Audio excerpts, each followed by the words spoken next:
प्राचीन भारत का इतिहास सिंधु घाटी से गुप्त साम्राज्य तक। नमस्कार दोस्तों, आज हम आपको ले चलेंगे प्राचीन भारत के इतिहास की एक छोटी सी यात्रा पर। एक ऐसा सफर जहां हर मोड़ पर ज्ञान मिलेगा, जहां हर पन्ने पर इतिहास की कहानी लिखी है। आइए जानते हैं उन खास बातों और घटनाओं के बारे में जिन्होंने हमारे देश की नींव रखी, उन राजाओं, ऋषि मुनियों और लोगों के बारे में जिनके कामों से भारत की पहचान बनी। तैयार हैं आप? तो चलिए शुरू करते हैं यह कमाल का सफर और जानते हैं उस भारत को जिसकी नींव में ज्ञान, त्याग और बहादुरी की छाप है। सिंधु घाटी सभ्यता, रहस्यों से भरा एक सुनहरा अध्याय। दोस्तों, हमारी यात्रा शुरू होती है सिंधु घाटी सभ्यता से, एक ऐसी सभ्यता जो आज भी अपने पीछे बहुत सारे रहस्य छोड़ जाती है। यह सभ्यता जो आज के पाकिस्तान और पश्चिमी भारत में फैली हुई थी, लगभग 2500 साल ईसा पूर्व में शुरू हुई थी। कल्पना कीजिए दोस्तों, आज से लगभग 4500 साल पहले मोहनजोदड़ो और हड़प्पा जैसे शहरों की रौनक, जहां चौड़ी सड़कें, साफ नालियां, बड़े बड़े स्नानागार और अनाज के भंडार हमें उस समय के अच्छे नगर नियोजन की झलक दिखाते हैं। सिंधु घाटी के लोग खेती, कारीगरी और व्यापार में माहिर थे। वे गेहूं, जौ, कपास जैसी फसलें उगाते थे और मनके, बर्तन, खिलौने जैसी चीजें बनाते थे। उनका व्यापार मेसोपोटामिया तक फैला हुआ था। लेकिन दोस्तों, सबसे बड़ा रहस्य है उनकी लिपि, जिसे आज तक कोई पूरी तरह से पढ़ नहीं पाया है। ये लिपि चित्रों वाली है, जिसमें हमें जानवर, पक्षी, इंसानों के चित्र और दूसरे निशान दिखाई देते हैं। कौन जानता है, हो सकता है किसी दिन हम यह रहस्य भी सुलझा लें और सिंधु घाटी के लोगों के जीवन के बारे में और भी बहुत कुछ जान जाएं। लेकिन यह रहस्यमयी सभ्यता भी आखिरकार खत्म होने लगी। लगभग 1700 ईसा पूर्व में यह सभ्यता धीरे धीरे खत्म होने लगी। इसके पीछे कई कारण बताए जाते हैं, जैसे कि बाढ़, सूखा, मौसम में बदलाव या फिर किसी दूसरे राज्य का आक्रमण। लेकिन अभी तक इस बात का कोई पक्का जवाब नहीं मिला है कि सिंधु घाटी सभ्यता के खत्म होने का असली कारण क्या था। यह रहस्य भी सिंधु घाटी सभ्यता को और भी दिलचस्प बनाता है। एक इतनी अच्छी सभ्यता जिसका अंत इतने रहस्यमय तरीके से हुआ, यह सोचने पर मजबूर कर देता है कि आखिर उस समय क्या हुआ होगा। दोस्तों, सिंधु घाटी सभ्यता हमें यह बताती है कि भारत की धरती बहुत पुराने समय से ही ज्ञान, विज्ञान और संस्कृति का केंद्र रही है। यह सभ्यता हमारी विरासत है, जिस पर हमें गर्व है। वैदिक काल, ज्ञान और धर्म का प्रकाश। सिंधु घाटी सभ्यता के खत्म होने के बाद भारत में एक नए युग की शुरुआत हुई, वैदिक काल की। यह काल लगभग 1500 ईसा पूर्व से 600 ईसा पूर्व तक माना जाता है। इस काल का नाम वेदों के नाम पर पड़ा है, जो कि इस युग के सबसे महत्वपूर्ण धार्मिक ग्रंथ हैं। ऋग्वेद, यजुर्वेद, सामवेद और अथर्ववेद, ये 4 वेद हमें उस समय के लोगों के जीवन, उनके विचारों, उनकी आस्थाओं और उनके रहन सहन के बारे में बहुत कुछ बताते हैं। इन वेदों में हमें देवी देवताओं की स्तुति के साथ साथ अच्छे संस्कारों, सामाजिक नियमों और दार्शनिक विचारों के बारे में भी बताया गया है। वैदिक काल की शुरुआत में आर्य लोग इधर उधर घूमकर जीवन बिताते थे। वे जानवर पालते थे और एक जगह से दूसरी जगह घूमते रहते थे। लेकिन धीरे धीरे उन्होंने खेती करना शुरू कर दिया और एक ही जगह पर रहने लगे। इससे गांव और शहर बने और लोगों के जीवन में बदलाव आया। वैदिक समाज 4 वर्णों में बंटा हुआ था: ब्राह्मण, क्षत्रिय, वैश्य और शूद्र। ब्राह्मण धार्मिक काम करते थे, क्षत्रिय युद्ध करते थे, वैश्य व्यापार करते थे और शूद्र इन तीनों की सेवा करते थे। हालांकि शुरुआती वैदिक काल में यह वर्ण व्यवस्था इतनी सख्त नहीं थी, लेकिन बाद में यह पीढ़ी दर पीढ़ी चलने लगी और सामाजिक असमानता का कारण बनी। उत्तर वैदिक काल में हमें राजा और राज्य व्यवस्था देखने को मिलती है। छोटे छोटे जन बड़े राज्यों में बदलने लगे और शक्तिशाली राजाओं का उदय हुआ। इस समय हमें महाभारत और रामायण जैसे महान ग्रंथों की रचना भी देखने को मिलती है, जो हमें उस समय के सामाजिक और राजनीतिक जीवन की झलक दिखाते हैं। वैदिक काल भारतीय संस्कृति और सभ्यता के लिए एक नया मोड़ था। इस काल में हमें धर्म, दर्शन, साहित्य और विज्ञान के क्षेत्र में बहुत विकास देखने को मिलता है। वेदों की रचना के साथ साथ उपनिषदों, पुराणों और अन्य धार्मिक ग्रंथों की रचना भी इसी काल में हुई। ये काल ज्ञान और आध्यात्मिकता का काल था, जिसने भारतीय संस्कृति की नींव रखी। चैप्टर 3। समय कभी नहीं रुकता दोस्तों। वैदिक काल के बाद भारत में एक नए युग की शुरुआत हुई, जिसे हम महाजनपद काल कहते हैं। यह काल लगभग 600 ईसा पूर्व से 325 ईसा पूर्व तक माना जाता है। इस समय भारत छोटे छोटे राज्यों में बंटा हुआ था, जिन्हें महाजनपद कहा जाता था। कुल 16 महाजनपदों के बारे में हमें बौद्ध और जैन ग्रंथों में बताया गया है, जिनमें से मगध, कौशल, अवंती और वत्स सबसे शक्तिशाली थे। इन महाजनपदों के बीच हमेशा लड़ाई होती रहती थी, क्योंकि हर राजा अपना राज्य बढ़ाना चाहता था। यह काल राजनीतिक उथल पुथल के साथ साथ धार्मिक और सामाजिक बदलाव का भी काल था। लोगों के मन में वैदिक धर्म और उसके कर्मकांडों से भरी रीतियों को लेकर संतोष नहीं था। वे एक ऐसे धर्म की तलाश में थे जो सरल हो, जो सभी के लिए एक जैसा हो और जो उन्हें जीवन के दुखों से मुक्ति दिला सके। इसी समय दो महान धर्मों की शुरुआत हुई, जैन धर्म और बौद्ध धर्म। जैन धर्म के प्रवर्तक महावीर स्वामी थे, जबकि बौद्ध धर्म के संस्थापक गौतम बुद्ध थे। दोनों ही धर्मों ने अहिंसा, सत्य, चोरी न करना, आवश्यकता से अधिक धन इकट्ठा न करना और ब्रह्मचर्य जैसे अच्छे संस्कारों पर जोर दिया। दोनों ही धर्मों ने कर्मकांड और जाति व्यवस्था का विरोध किया और सभी मनुष्यों को समान बताया। जैन धर्म ने आत्मा की मुक्ति पर जोर दिया, जबकि बौद्ध धर्म ने दुखों के कारण और उनसे मुक्ति के रास्ते पर प्रकाश डाला। दोनों ही धर्मों ने लोगों को अहिंसा और करुणा का संदेश दिया और उन्हें अच्छा जीवन जीने की प्रेरणा दी। महाजनपद काल में हमें कला, वास्तुकला और साहित्य के क्षेत्र में भी बहुत विकास देखने को मिलता है। इस समय बौद्ध धर्म के प्रचार के लिए स्तूपों, विहारों और चैत्यों का निर्माण कराया गया। साथ ही इस काल में पाली और प्राकृत भाषा में साहित्य रचा गया, जो आम लोगों की भाषा थी। महाजनपद काल भारतीय इतिहास में एक महत्वपूर्ण कड़ी है। ये काल राजनीतिक, धार्मिक और सामाजिक बदलाव का काल था, जिसने आगे चलकर मौर्य साम्राज्य के लिए रास्ता तैयार किया। चैप्टर 4।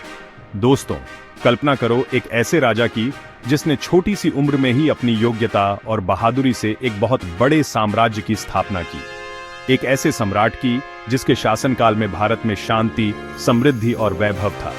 जी हां दोस्तों, मैं बात कर रहा हूं सम्राट चंद्रगुप्त मौर्य की, जिन्होंने 322 ईसा पूर्व में मौर्य साम्राज्य की स्थापना की और पूरे भारत को एक साथ जोड़ा। चंद्रगुप्त मौर्य एक बहादुर और महत्वाकांक्षी शासक थे। उन्होंने अपने गुरु आचार्य चाणक्य की नीतियों पर चलते हुए पहले तो मगध जीता और फिर धीरे धीरे पूरे उत्तर भारत को अपने अधीन कर लिया। उनका साम्राज्य पूर्व में बंगाल से लेकर पश्चिम में अफगानिस्तान तक और उत्तर में हिमालय से लेकर दक्षिण में दक्कन तक फैला हुआ था। चंद्रगुप्त मौर्य के बाद उनका बेटा बिंदुसार और फिर पोता अशोक महान राजा बना। अशोक मौर्य भारतीय इतिहास के सबसे प्रसिद्ध और शक्तिशाली शासकों में से एक थे। उन्होंने अपने शासनकाल के शुरुआती वर्षों में कई युद्ध लड़े, लेकिन कलिंग युद्ध में हुई भयानक तबाही और मारकाट को देखकर उनका दिल बदल गया। उन्होंने युद्ध करना छोड़ दिया और अहिंसा और धम्म के मार्ग पर चलने का फैसला किया। अशोक ने अपने धम्म के प्रचार के लिए बहुत से काम किए। उन्होंने पूरे साम्राज्य में स्तंभों और शिलाओं पर अपने आदेश खुदवाए, जिनमें उन्होंने लोगों से अहिंसा, सत्य, दया, क्षमा और सदाचार जैसे गुणों को अपनाने के लिए कहा। उन्होंने धर्म महामात्र नियुक्त किए जो लोगों को धम्म की शिक्षा देते थे। उन्होंने बौद्ध धर्म को राजकीय संरक्षण प्रदान किया और इसके प्रचार के लिए कई मंदिरों और विहारों का निर्माण कराया। मौर्य साम्राज्य अपने शासन व्यवस्था, कला और संस्कृति के लिए भी प्रसिद्ध था। चंद्रगुप्त मौर्य के प्रधानमंत्री आचार्य चाणक्य ने अर्थशास्त्र नामक विश्व प्रसिद्ध ग्रंथ लिखा, जिसमें राजनीति, कूटनीति, अर्थशास्त्र और युद्ध कला के बारे में बताया गया है। मौर्य काल में हमें मूर्ति कला, स्थापत्य कला और भाषा के क्षेत्र में भी बहुत प्रगति देखने को मिलती है। सारनाथ में अशोक स्तंभ, जो भारत का राष्ट्रीय प्रतीक है, मौर्यकालीन कला का सबसे अच्छा उदाहरण है। लेकिन हर शक्तिशाली साम्राज्य की तरह मौर्य साम्राज्य भी आखिरकार खत्म होने लगा। अशोक के बाद उसके उत्तराधिकारी कमजोर निकले और धीरे धीरे साम्राज्य का पतन होने लगा। 185 ईसा पूर्व में आखिरी मौर्य शासक बृहद्रथ को उसके ही सेनापति पुष्यमित्र शुंग ने मार डाला और इसके साथ ही मौर्य साम्राज्य का अंत हो गया। मौर्य साम्राज्य भले ही खत्म हो गया, लेकिन इसने भारतीय इतिहास पर अपनी एक खास छाप छोड़ी। यह साम्राज्य अपनी प्रशासनिक दक्षता, धार्मिक सहिष्णुता, कला और संस्कृति के लिए हमेशा याद रखा जाएगा। चैप्टर 5। मौर्य साम्राज्य के खत्म होने के बाद भारत में लगभग 500 साल तक कोई स्थिर सरकार नहीं रही। छोटे छोटे राजवंश आए और गए, लेकिन कोई भी स्थायी साम्राज्य स्थापित नहीं कर पाया। लेकिन चौथी शताब्दी ईस्वी में एक बार फिर भारत का भाग्य चमका और एक नए शक्तिशाली और प्रतापी साम्राज्य का उदय हुआ, जिसे हम गुप्त साम्राज्य कहते हैं। गुप्त वंश की स्थापना श्री गुप्त ने की थी, लेकिन इस वंश को असली पहचान चंद्रगुप्त प्रथम ने दिलाई, जिन्होंने 320 ईस्वी में गुप्त साम्राज्य की शुरुआत की। चंद्रगुप्त प्रथम एक महत्वाकांक्षी और योग्य शासक थे। उन्होंने अपने साम्राज्य का विस्तार किया और मगध, प्रयाग और साकेत जैसे महत्वपूर्ण नगरों को जीता। उन्होंने महाराजाधिराज की उपाधि धारण की और गुप्त साम्राज्य को एक नई ऊंचाई पर पहुंचाया। चंद्रगुप्त प्रथम के बाद उनका बेटा समुद्रगुप्त राजा बना। समुद्रगुप्त एक महान विजेता और बहादुर योद्धा था। उसने अपने शासनकाल में कई युद्ध जीते और पूरे उत्तर भारत पर राज्य किया। उसके इलाहाबाद प्रशस्ति से पता चलता है कि उसने दक्षिण भारत के कई राज्यों को भी हराया था। समुद्रगुप्त को भारत का नेपोलियन भी कहा जाता है। समुद्रगुप्त के बाद उसका बेटा चंद्रगुप्त द्वितीय विक्रमादित्य राजा बना। चंद्रगुप्त द्वितीय गुप्त वंश का सबसे प्रतापी और शक्तिशाली शासक था। उसने अपने साम्राज्य को बहुत बड़ा बनाया। उसके समय में गुप्त साम्राज्य पूर्व में बंगाल से लेकर पश्चिम में अफगानिस्तान तक और उत्तर में हिमालय से लेकर दक्षिण में नर्मदा नदी तक फैला हुआ था। चंद्रगुप्त द्वितीय के दरबार में नवरत्न रहते थे, जो अलग अलग क्षेत्रों के बहुत बड़े ज्ञानी थे। इनमें से सबसे प्रसिद्ध थे कालिदास, जो संस्कृत भाषा के महान कवि और नाटककार थे। उनकी रचनाएं जैसे कि अभिज्ञान शाकुंतलम, मेघदूत और रघुवंश आज भी पूरी दुनिया में प्रसिद्ध है। गुप्त काल को भारतीय इतिहास का स्वर्णिम युग कहा जाता है। इस काल में कला, साहित्य, विज्ञान, गणित, खगोल विद्या और चिकित्सा के क्षेत्र में बहुत प्रगति हुई। आर्यभट्ट ने शून्य और दशमलव प्रणाली का आविष्कार किया। वराहमिहिर ने खगोल विद्या के बारे में बहुत कुछ बताया। धन्वंतरि को आयुर्वेद का जनक माना जाता है। गुप्त काल में मंदिर बनाने की कला भी बहुत आगे बढ़ी। देवगढ़ का दशावतार मंदिर, भूमरा का शिव मंदिर और एलोरा की गुफाएं गुप्तकालीन स्थापत्य कला के बहुत अच्छे उदाहरण हैं। गुप्त साम्राज्य का पतन 6ठी शताब्दी ईस्वी में शुरू हुआ। इसके कई कारण थे, जैसे कि हूणों का आक्रमण, कमजोर उत्तराधिकारी और प्रांतीय शासकों का विद्रोह। 550 ईस्वी तक गुप्त साम्राज्य का अंत हो गया। गुप्त साम्राज्य भले ही खत्म हो गया, लेकिन इसने भारतीय संस्कृति और सभ्यता पर अपनी एक खास छाप छोड़ी। यह काल अपनी वैज्ञानिक उपलब्धियों, साहित्यिक रचनाओं और कलात्मक श्रेष्ठता के लिए हमेशा याद रखा जाएगा। चैप्टर 6। दोस्तों, अभी तक हमने प्राचीन भारत के राजनीतिक और आर्थिक इतिहास के बारे में जाना, लेकिन भारत की असली पहचान तो उसकी संस्कृति और समाज में है। एक ऐसी संस्कृति जो हजारों सालों से चली आ रही है, जो अनेक धर्मों, संप्रदायों, भाषाओं और रीति रिवाजों को मिलाकर बनी है। एक ऐसा समाज जो अलग अलग होने में भी एकता का प्रतीक है। प्राचीन भारत में हमें धार्मिक विश्वासों और रीति रिवाजों की एक बहुत बड़ी श्रृंखला देखने को मिलती है। हिंदू धर्म, बौद्ध धर्म, जैन धर्म, अजीविक, चारवाक जैसे दर्शन और भी कई धर्म और संप्रदाय इस धरती पर पनपे। हर धर्म ने अपने तरीके से जीवन के मूल्यों, नैतिकता और आध्यात्मिकता को समझाया।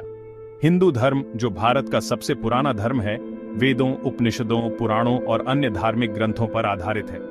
यह धर्म कर्म, धर्म, अर्थ, मोक्ष जैसे पुरुषार्थों में विश्वास रखता है और आत्मा की मुक्ति के लिए बार बार जन्म लेने के चक्र से मुक्ति पाने का रास्ता बताता है।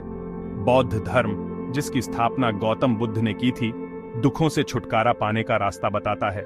यह धर्म अष्टांगिक मार्ग पर चलने की बात करता है और इच्छाओं को ही सभी दुखों की जड़ मानता है। जैन धर्म, जिसके प्रवर्तक महावीर स्वामी थे, अहिंसा पर बहुत जोर देता है।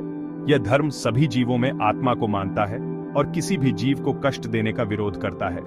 प्राचीन भारत में जाति व्यवस्था भी थी, जो समाज को अलग अलग वर्गों में बांटती थी। हालांकि शुरुआत में यह व्यवस्था लचीली थी और काम पर आधारित थी, लेकिन धीरे धीरे यह पीढ़ी दर पीढ़ी चलने लगी और सामाजिक असमानता का कारण बन गई। प्राचीन भारतीय समाज में परिवार को बहुत महत्व दिया जाता था। संयुक्त परिवार का रिवाज था, जिसमें कई पीढ़ियां एक साथ रहती थीं। स्त्रियों का सम्मान किया जाता था और उन्हें पढ़ाई और काम करने की आजादी थी। प्राचीन भारतीय संस्कृति कला और वास्तुकला के क्षेत्र में भी बहुत समृद्ध